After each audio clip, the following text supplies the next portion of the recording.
Hello বন্ধুরা, বহুদিন পর আজ ঘর থেকে বেরিয়েছি, কারণ 4-5 দিন ধরে প্রচণ্ড বৃষ্টি হচ্ছিল।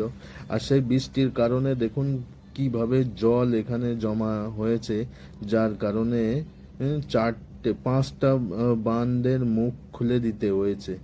দেখুন কি সুন্দর লাগছে, আপনাদেরকে আমি দেখাচ্ছি বহু দূর থেকে। দেখুন কি সুন্দর এই দৃশ্য, সত্যি মনোমুগ্ধকর। আশা করি আপনাদের সবার ভালো লাগবে। আর যদি ভালো লাগে প্লিজ লাইক কমেন্ট শেয়ার করবেন। আর দেখুন কি সুন্দর দৃশ্য, চারিদিকে জল আর জল। দেখুন কি সুন্দর। এটা হচ্ছে মধ্যপ্রদেশের পাহাড়ি বাঁধ।